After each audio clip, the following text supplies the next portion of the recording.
rides only.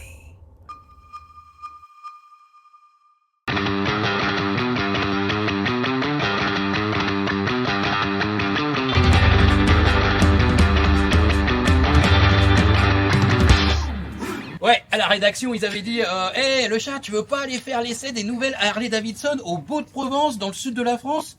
Ouais, super, les Beaux-de-Provence, ouais. Bah, c'est la flotte, combinaison de pluie toute la journée, 12 degrés, voire moins, il caille, super, je suis vachement content. Bon, en tout cas, j'essaye les nouvelles Street Glide 2024 et Road Glide, hein, très différentes au niveau de l'avant. Mais elles ont une nouvelle signature lumineuse, elles ont des améliorations technologiques, un super écran, et puis il y en a aussi dans le moteur, hein.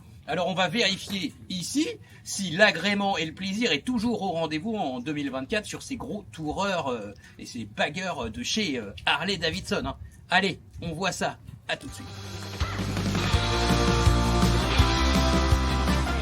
Voilà, nous sommes à bord des nouvelles Street Glide et Road Glide 2024, donc deux nouvelles toureurs de chez Harley-Davidson. Bon, c'est vrai que là, pour le coup, la météo, elle m'aide pas, hein. Il a plu toute la journée. Mais je vais pas bouder mon plaisir de rouler sur ces nouvelles Harley-Davidson 2024. Ça faisait longtemps, ça fait plaisir quand même, hein.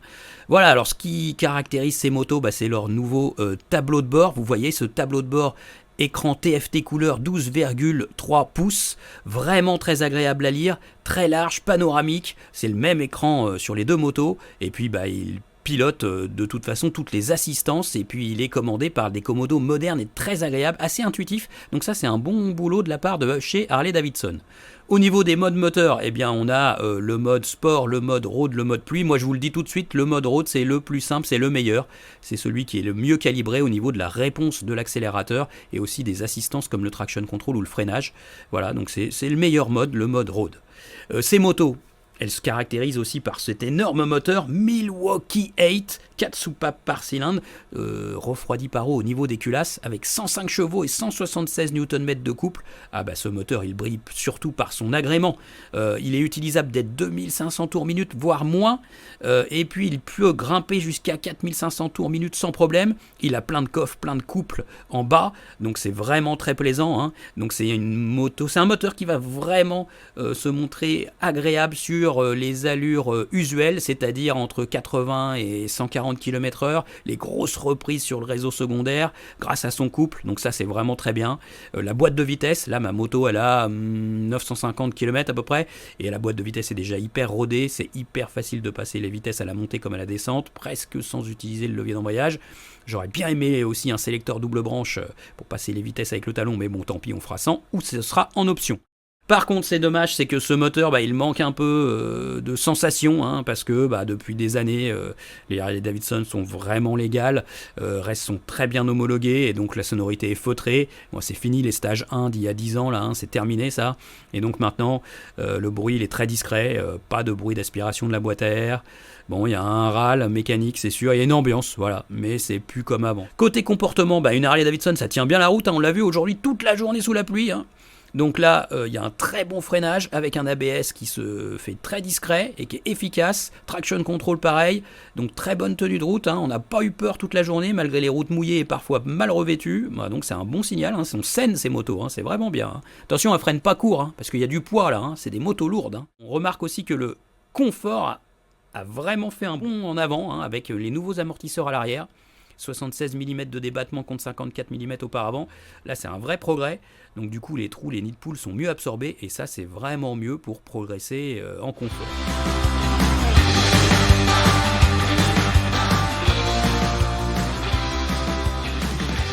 Alors là, nous avons les trois modèles. Nous avons la Road Glide à gauche, au milieu un modèle CVO dont je vous parlerai plus tard plutôt sur motostation.com, et puis la fameuse Street Glide, modèle très populaire aux États-Unis, c'est le modèle le plus vendu, même en Europe, hein, c'est une très forte vente, en France également, avec son tête de fourche, le fameux Batwing, hein, l'aile de chauve-souris, mais maintenant avec un carénage entièrement en revue, et puis l'arrivée des LED, l'éclairage à LED et une belle signature lumineuse. Alors, ce tête de fourche, comme vous n'êtes peut-être pas censé l'ignorer, hein, si vous connaissez Harley-Davidson, est donc fixé avec le guidon, hein. Le tête de fourche est fixé sur le guidon, ce qui apporte une direction un petit peu plus lourde. À l'inverse du Road Glide, voici le Road Glide qui était un modèle plutôt populaire aux États-Unis et qui commence à être mieux connu en France en fait et en Europe, hein, ça commence à être mieux. On s'approche tout doucement mais sûrement des ventes de la Street Glide.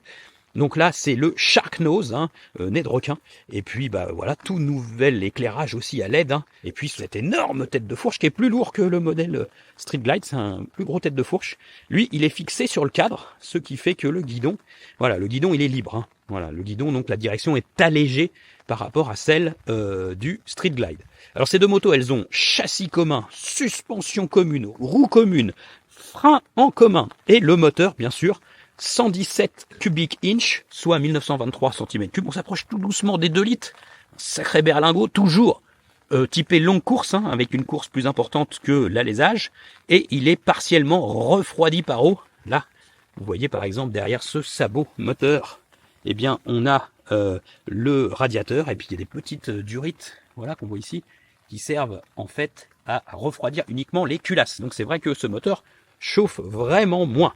Donc ce moteur, maintenant, il développe 105 chevaux, 176 Nm de couple, et puis bah, toujours des mi-régimes musclés, garnis de couple, très remplis, et puis beaucoup de souplesse. Alors, 1600 km pour la première révision, hein, donc un très long rodage hein, sur ce moteur avec ses énormes pistons, et ensuite une révision tous les 8000 km ou un an.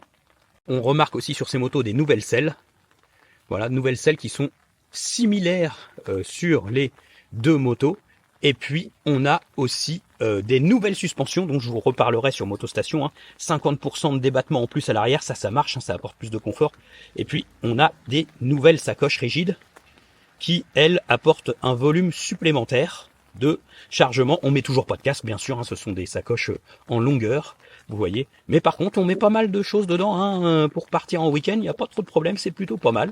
Voilà. Et si on veut partir en week-end en couple, il faudra changer la selle. Parce que c'est toujours la selle typique Street Glide qui favorise le confort du pilote, mais pour le passager, c'est un peu limite.